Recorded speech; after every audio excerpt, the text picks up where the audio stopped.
भन्छ भने एउटा ग्लास ट्युब छ रे, न्यारो ग्लास ट्युब छ। त्यो न्यारो ग्लास ट्युबको दुईटा इन्डबाट दुईटा ग्यासलाई डिफ्युजन गराउन सुरु गर्ने भन्छ एट द सेम टाइम है।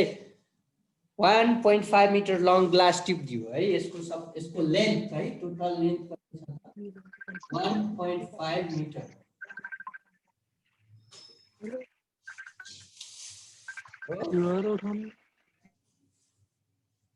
ग्लास ट्युबको चाहिँ लेन्थ 1.5 मिटर छ।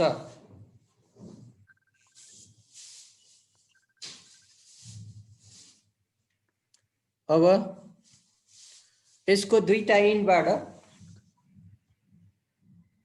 के गर्ने भन्छ त, दुईटा ग्यासलाई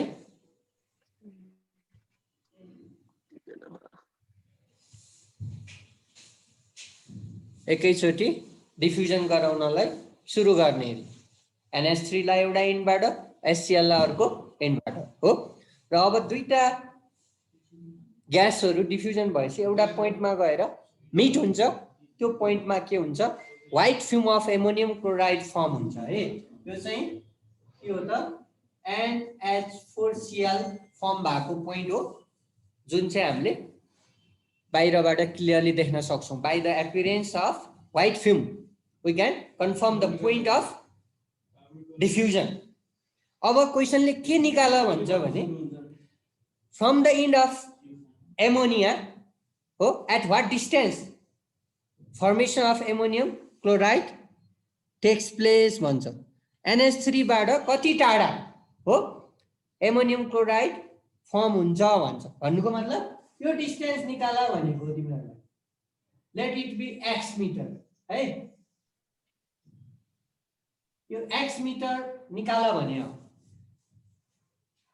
अब यो पछाडीको डिस्टेन्स भनेको कति हुन्छ, 1.5 माइनस x हुने भयो राइट।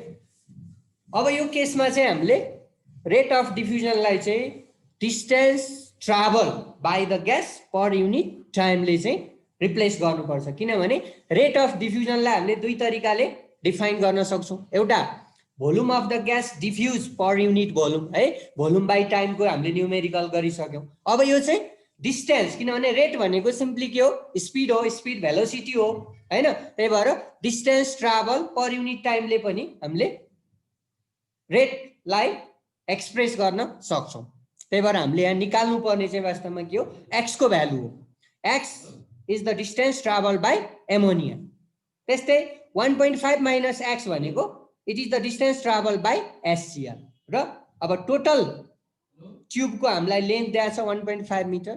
र अब यो दुईटा केमिकल दुईटा ग्यासको हामीलाई मोलिकुलर वेट थाहा हुनुपर्छ है। यो क्वेसनले चाहिँ आफै थाहा पाउनु पर्छ भन्ने कुरा इन्डिकेट गरिरहेछ, किनभने दिइरहेको छैन भ्यालु। नदिएपछि हामी आफैले युज गर्नु पर्छ। र अब रेट अफ डिफ्युजनको फर्मुला राखिदिएपछि त्यो x को भ्यालु हामीले निकाल्न सक्छौं। त्यही भएर अब यसमा सुरुमा तिमीहरुले गिवन भनेर लेख। सोलुसनमा के गिवन छ हो, सोलुसनमा लेन्थ अफ द ट्युब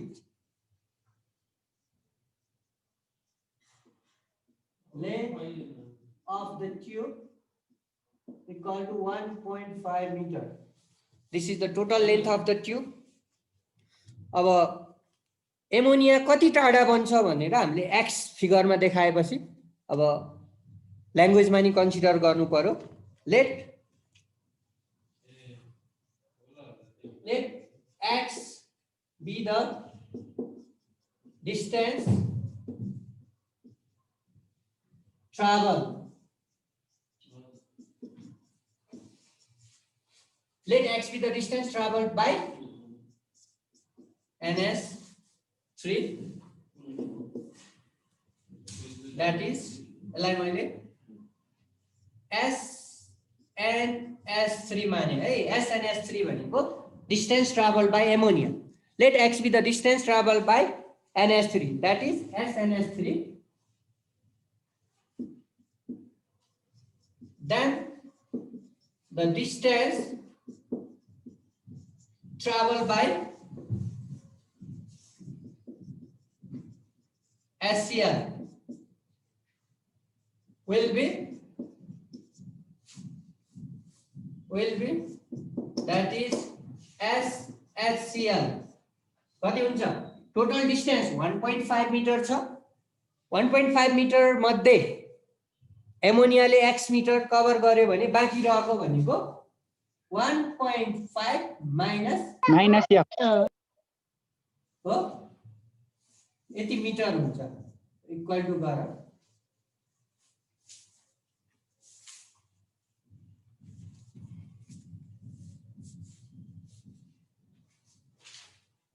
अब त्यस्तै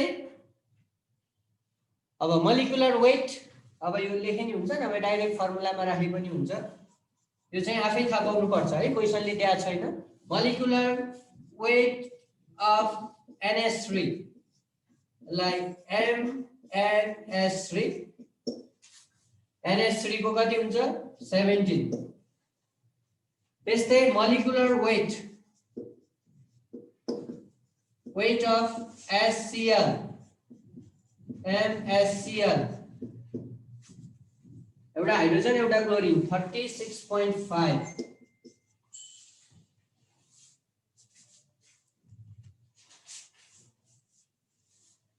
अब रेट अफ डिफ्युजन को फर्मुला राख्थ्यौ x को भ्यालु आइहाल्छ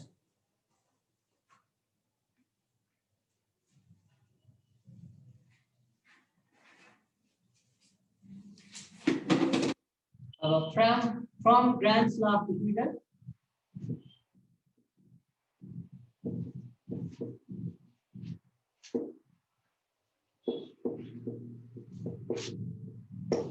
and the rate of diffusion of ammonia by rate of diffusion of HCl equal to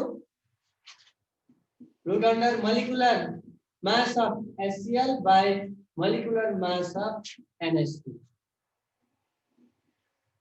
यो रिलेसन राख्नु पर्यो है और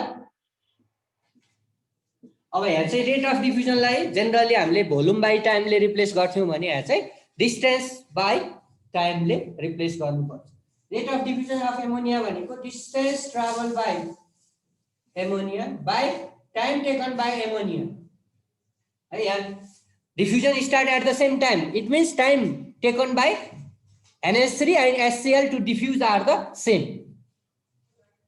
यो by distance traveled by HCl by time taken by HCl equal to molecular mass of HCl by molecular mass of NH3 है यो time taken by NH3 र time taken by HCl are same because according to the question diffusion start at the same time है diffusion चाहिँ एउटै टाइममा सुरु गर्ने भनेसी दुवैको लागि डिफ्युज हुन लागेको टाइम चाहिँ एउटै हो स्टार्टिङ एकैचोटी गरेसी ठ्याक्कै डिफ्युज हुने पनि मिट हुन्जेलसम्म दुवैले बराबर टाइम कन्ज्युम गरिरा हुन्छ ओके अब अरु भ्यालु सब्स्टिट्युट गर अनि क्याल्कुलेसन गर आन्सर आयो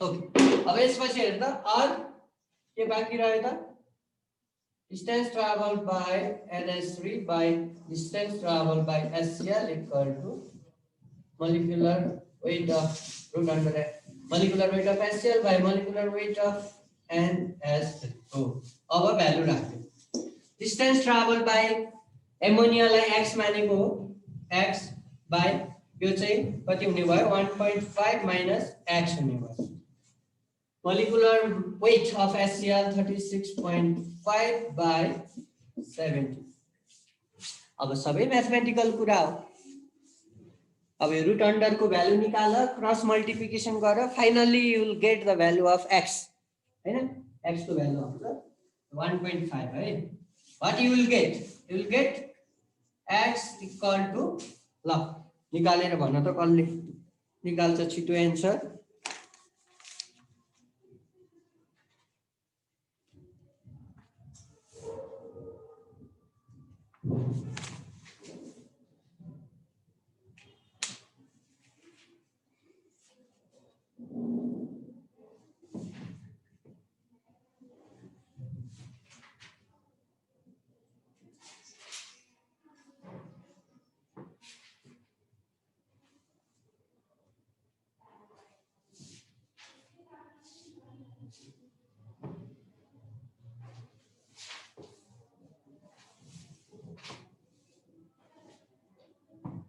सर 1.55 आउँदो रहेछ x को भ्यालु। 1.55 आउँदो रहेछ सर x को भ्यालु। ए मोरा के भन्यो त्यस्तो टोटल डिस्टेन्स 1.5 छ भने एमोनियाले कभर गरेको नि 1.55 आउँछ त्यो फिगरमा 0.81 यस 0.9 चेक भएछ सर मेरो क्याल्कुलेसन मिस्टेक भएछ। त्यही त यसको एन्सर कति आउँछ भन्ने कुरा अलरेडी लिमिटेसन छ क्या टोटल त्यो ट्युबको लेन्थै 1.5 छ त्यो 1.5 मिटर मध्ये एमोनियाले कति कभर गर्छ ट्राभल गर्छ बाँकी रहेको एसियाले कभर गर्छ भन्ने कुरा हो हैन एन्सर त 1.5 भन्दा त कमै आउनु पर्यो एमोनियाले मात्रै ट्राभल गर्ने डिस्टेन्स अब यो दुईटा मध्ये एमोनिया र एसिएलमा एमोनियाले धेरै ट्राभल गर्छ भन्ने कुरा नि हामीलाई अलरेडी थाहा छ किनभने एमोनिया इज लाइटर हैन त्यही भएर यसको रेट अफ डिफ्युजन हाई छ भनेपछि आधी भन्दा बढी यसले कभर गर्छ त्यही भएर 1.5 को हाफ भन्दा यसले बढी कभर गर्छ भनेपछि त्यही 1 को वरिपरि एन्सर आउँछ ठ्याक्कै 1 पनि आउँदैन अलिकति कम आउँछ 0. कति आयो रे 89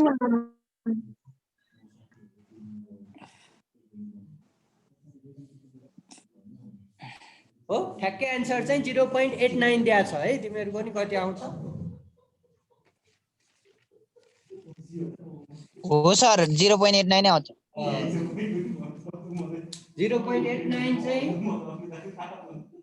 एमोनियाले ट्राभल गरेको डिस्टेन्स हो अब एससीएल ले कति डिस्टेन्स ट्राभल गर्छ भनेको भए कति हुन्थ्यो एन्सर 1.5 बाट 0.89 घटाइदेऊ त्यो चाहिँ एससीएल 0.11 यसरी गर्ने हो है ए बिग्रेछ सर 0.5 हुन्छ मिल्छ यो त्यस्तो गाह्रो छैन त्यही म्याथमेटिकल कुरा हो है ल अब यस्तो प्र्याक्टिस क्वेसन त धेरै छ है अब मैले सबै गरिदिएर त तिमीहरूले के गर्ने फेरि अब तिमीहरूले नि प्र्याक्टिस गर्ने म क्वेसन दिँदै जान्छु अझै पनि तिमीहरूले एक दुईवटा क्वेसन त मिलाउँदैनौ त्यहाँ भएको मलाई थाहा छ अब त्यो पछि गर्दै गरौँला अहिले हो सर गरेको भन्दा अलि नयाँ नयाँ नै रहेछ नयाँ नयाँ नि छ हामीले यहाँ सबै त कभर न्यूमेरिकल नि अर्को पनि हो सर गर्ने दुईटै गर्ने हो हाँ दुईटै न्यूमेरिकल पनि अर्को क्वेसन पनि गर्ने हो न्यूमेरिकल नि गर्ने थ्योरी नि गर्ने नि अब कहाँ आधी आधी गरेर हुन्छ मरो भात खान लागेको बेला त भात मात्रै खान्छस् दाल तरकारी छोड्छस्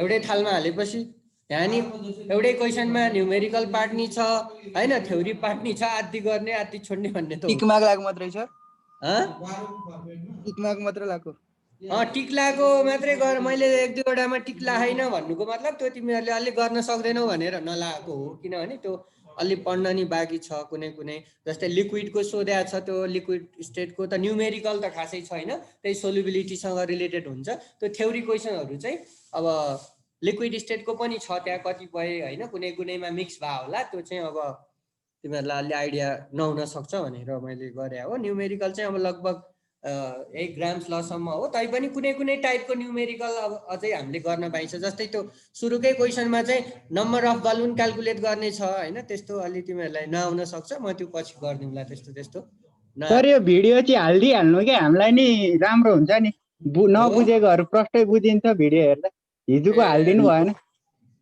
हिजोको ल म अहिले ल हालिदिन्छु ल बाई बाई सर ल बाई बाई ल आजलाई यति है त ल by by by sir by by sir